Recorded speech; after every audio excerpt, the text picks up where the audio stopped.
అందరికీ నమస్కారం. ఈరోజు మీ అందరికీ నేను వినిపించబోయే కథ 'మాతృదేవో భవ'. రచయిత ఇంద్రగంటి నరసింహమూర్తి గారు. ఇక కథలోకి వెళితే, భయం మనసును బలహీనపరుస్తుంది. ఆపద ఎదురైనప్పుడు ఆత్మరక్షణ మార్గం వెతుక్కోవాలి. శత్రువును దెబ్బతీసే యోచన చేయాలి. నీకు వెన్నుదన్ను నేనున్నాను. ఆత్మవిశ్వాసమే మనిషికి శ్రీరామ రక్ష. హితవచనం చెప్పింది రేణుక. భయంతో కౌగిలించుకొని కన్నీరు కారుస్తున్న కూతురు సునీత వెన్ను నిమిరింది ఆ తల్లి. మా కాలేజీలో విమల మీద యాసిడ్ పోసింది ఈ నరేష్ అని అందరూ అనుకుంటున్నారు. ఈ రాక్షసుడు ఇప్పుడు నా వెంట పడ్డాడు. తన మాట వినకపోతే నా మీద యాసిడ్ పోస్తానంటున్నాడు. భయంగా ఉందమ్మా అని బేలగా పలుకుతున్న కూతురును ఓదార్చింది రేణుక. నువ్వు రేపటి నుంచి క్లాసులో తప్ప బయటకు వెళ్ళినప్పుడు హెల్మెట్ పెట్టుకో. హెల్మెట్ లేకుండా కాలేజీ క్యాంపస్లో తిరగకు. స్కూటీ మీద తిన్నగా కాలేజీకి వెళ్ళి తిరిగిరా. దారిలో ఎక్కడా ఆగకు. కూతురు కన్నీళ్లు తుడుస్తూ సలహా ఇచ్చింది తల్లి. ఆ రాత్రి పక్క మీద పడుకున్న రేణుకకు నిద్ర రావడం లేదు. కూతురికి ధైర్యం చెప్పినా తల్లి మనసు కీడు శంకిస్తోంది. భర్తకు విషయం వివరించి చెప్పింది. ప్రిన్సిపాల్కు కంప్లైంట్ చేస్తేనో భర్త సలహా ఇచ్చాడు.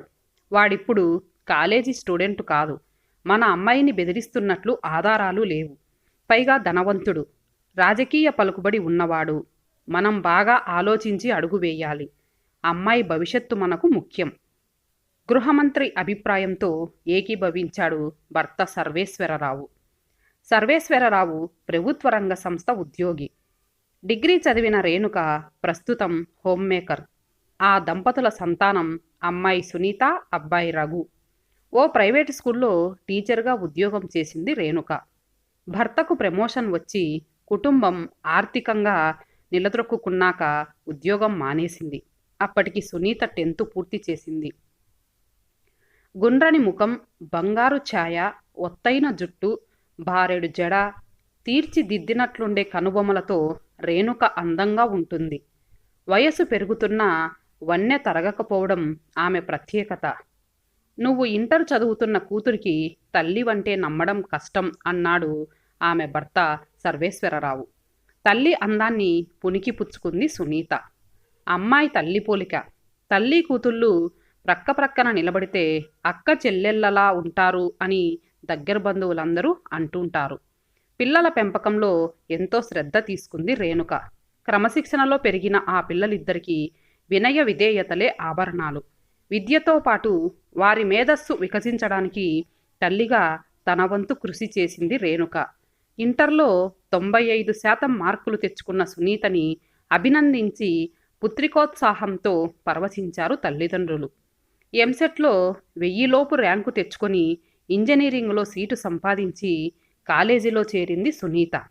ఇంజనీరింగ్ కాలేజీ మెట్లెక్కుతున్న తనయను చూస్తూ ఎవరెస్ట్ ఎక్కినంత సంబరపడ్డారు తల్లిదండ్రులు.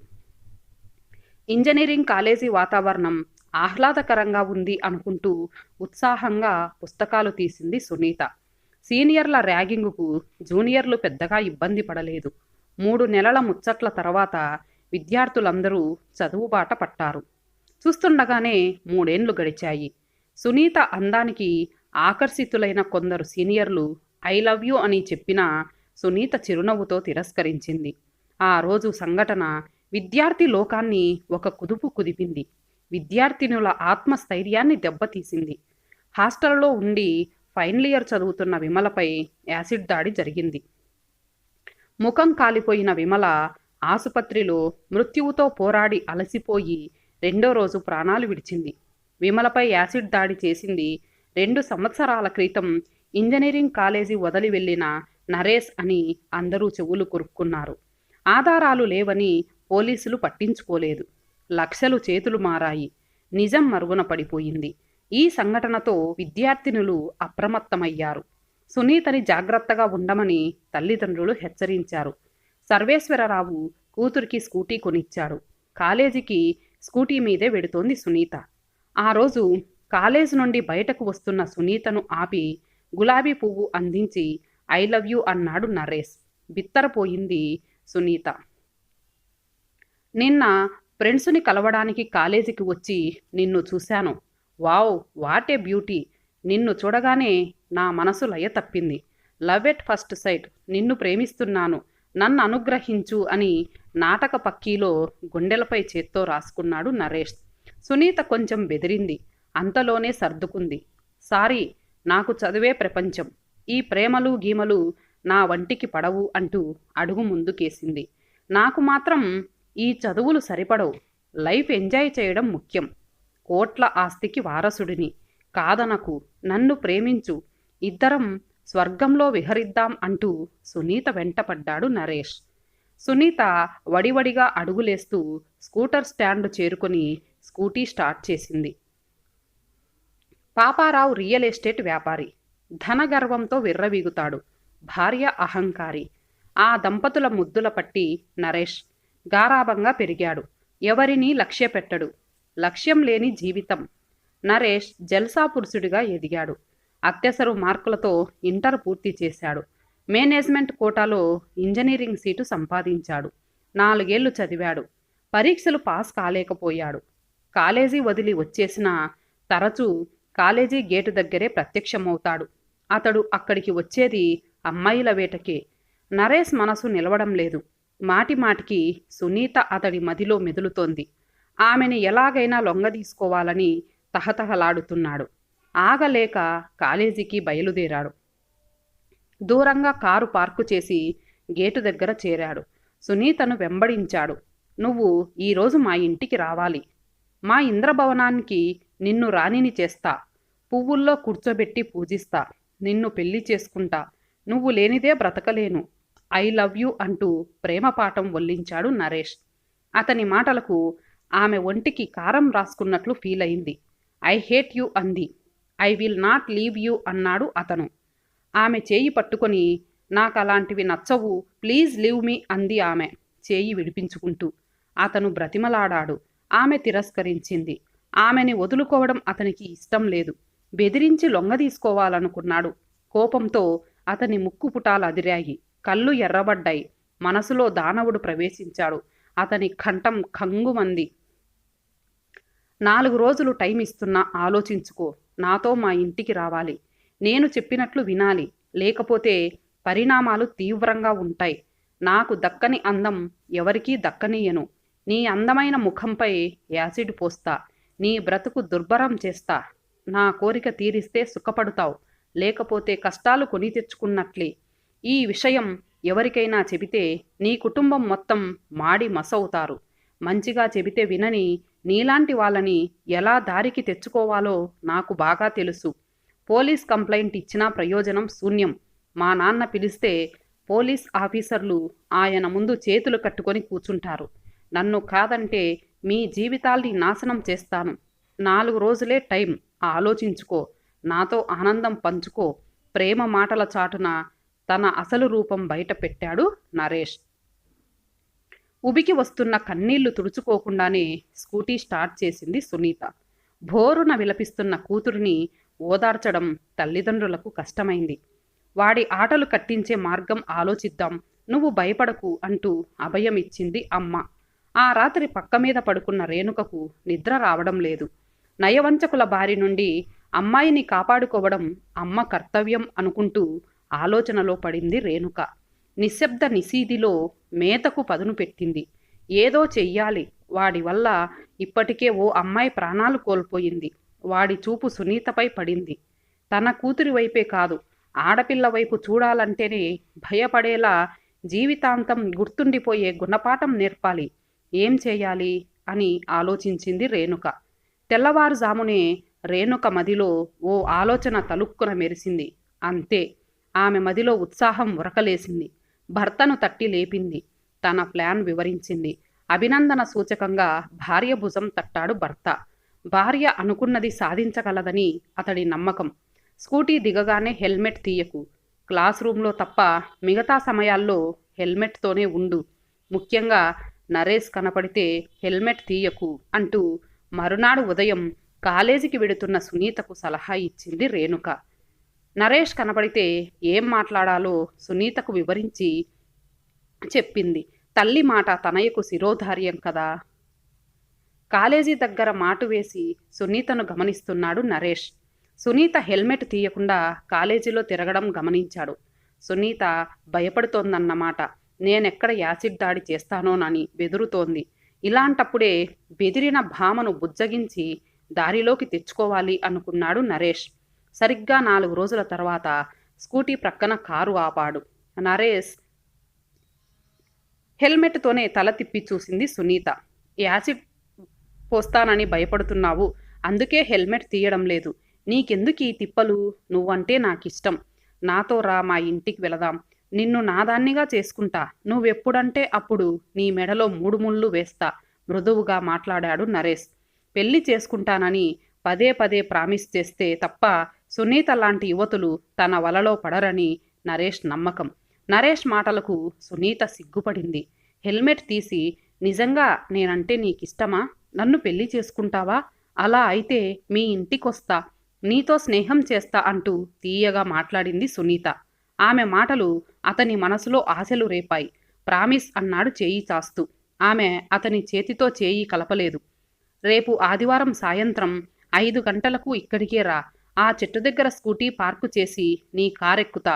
ఫ్రెండింటికని మా ఇంట్లో చెప్పి వస్తా, ఓకే అంటూ సున్నితంగా చెప్పింది సునీత. రేపు ఆదివారం ఇక్కడికే వస్తా, నిన్ను అందలం ఎక్కిస్తా, నీకు మరచిపోలేని అనుభవాన్నిస్తా అంటూ హుషారుగా ఈల వేసుకుంటూ కారెక్కాడు నరేష్. చిరునవ్వుతో కాలేజీలో అడుగు పెట్టింది సునీత. ఆదివారం సాయంత్రం 5 గంటలు కావస్తోంది. కాలేజీ పరిసరాలు నిర్మానుష్యంగా ఉన్నాయి. గేటుకి కొంచెం దూరంలో కారు పార్కు చేశాడు నరేష్. చెట్టు క్రింద నిలబడి సునీత కోసం ఎదురు చూస్తున్నాడు. దూరం నుండి వస్తున్న సునీత కనపడింది. ఎప్పటిలాగే హెల్మెట్ ధరించి ఉంది. సునీత లాంటి అప్సరస అమ్మాయితో మరికొద్దిసేపట్లో క్రీడించనున్న తన అదృష్టాన్ని తలచుకుంటూ తనను తాను మైమరచిపోయాడు నరేష్. చిక్కావు చేతిలో చిలకమ్మ అంటూ కునిరాగం తీశాడు. స్కూటీని చెట్టు కింద పార్కు చేసిందామె. ఎదురుగా వచ్చి ఆమె చేతిని అందుకోవాలనుకున్నాడు. అవకాశం ఇవ్వలేదు సునీత. ఇంకెందుకు ఆ హెల్మెట్ తీసేయ్, ఇక్కడెవరూ లేరు, ఇక్కడే ఓ ముద్దిస్తా అన్నాడు తమకంగా. కారు వైపు చేయి చూపించిందామె. హెల్మెట్ తీయకుండానే. నరేష్ ఆనందం అమ్మరాన్నంటింది. అటు తిరిగి కారు వైపు నడిచాడు. వెనకే అతన్ని అనుసరించింది ఆమె. కారు డోర్ తీసిన నరేష్ వెనక్కు తిరిగాడు. ఆ క్షణంలో ఆమె చేయి చురుగ్గా పనిచేసింది. నరేష్ ముఖంపై యాసిడ్ చిమ్మింది. అబ్బా అన్న కేకతో పరిసరాలు ప్రతిధ్వనించాయి. ఆమె వడివడిగా స్కూటీ చేరింది. మరో గంటలో ప్రముఖ రియల్ ఎస్టేట్ వ్యాపారి పాపారావు ముద్దుల కొడుకు నరేష్పై యాసిడ్ దాడి. ఐసీయూలో నరేష్ అనే బ్రేకింగ్ న్యూస్ నగరాన్ని హోరెత్తించింది. పోలీస్ స్టేషన్లో ఫోన్లు మోగుతున్నాయి. సునీత అనే బీటెక్ విద్యార్థిని నరేష్పై దాడి చేసిందట. ఈ విషయం నరేష్ స్వయంగా చెప్పాడట.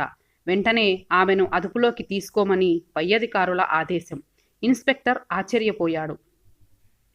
ఇంపాసిబుల్ సార్, మీరు చెప్పిన సునీత 2 గంటలుగా మన పోలీస్ స్టేషన్లో మా కళ్ళ ముందే ఉంది.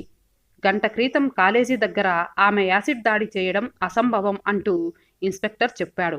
ఆ అమ్మాయి 2 గంటలుగా పోలీస్ స్టేషన్లో ఏం చేస్తోంది అని పై అధికారి ప్రశ్నించాడు.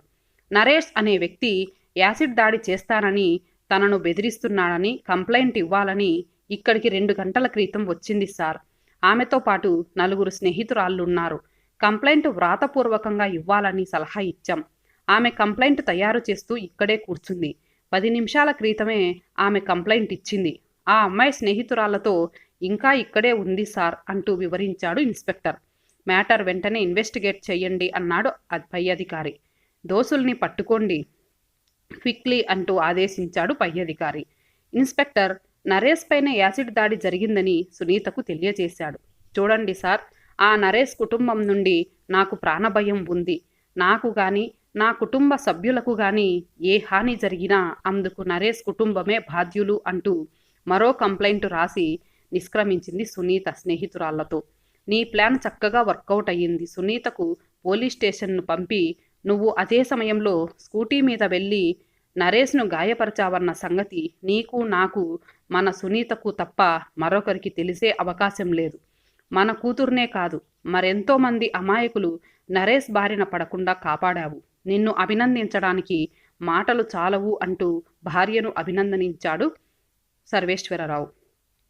నా కర్తవ్యం నెరవేర్చాను.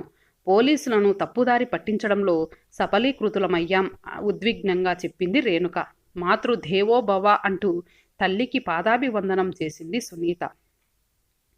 అమ్మాయిని ప్రేమతో దగ్గరకు తీసుకుంది తల్లి. అమ్మా, మీ స్నేహితురాళ్ళకేమీ చెప్పలేదు కదా అని అడిగాడు తండ్రి. లేదు డాడీ, స్టేషన్కు సహాయంగా రమ్మన్నాను అంతే, సాక్ష్యం కోసం అంటూ తండ్రి అనుమానం తీర్చింది సునీత. తగిన సాక్ష్యాధారాలు లేనందున చేసిందెవరో తేల్చలేకపోయారు పోలీసులు. కేసు కోమాలోకి వెళ్ళింది. బహుశా మనవాడు ఆ సమయంలో మందు కొట్టి ఉంటాడు. ఎదురుగా ఉన్న మనుషుల్నే గుర్తుపట్టే స్థితిలో లేడేమో. లేకపోతే పోలీస్ స్టేషన్లో ఉన్న అమ్మాయి వాడి మీద యాసిడ్ ఎలా పోస్తుంది? అంతా కన్ఫ్యూజ్గా ఉంది అని పాపారావు అభిప్రాయపడ్డాడు. ఎంత ఆలోచించినా సునీత తననెలా మోసగించిందో అర్థం కాలేదు నరేష్కి. మరో 3 నెలల తర్వాత అద్దంలో తన ముఖం చూసుకోవడానికే భయపడుతున్నాడు. నరేష్ తెలిసిన వారెవరూ అతని దరిదాపులకు రావడం లేదు. తల్లి తండ్రి విసుక్కుంటున్నారు.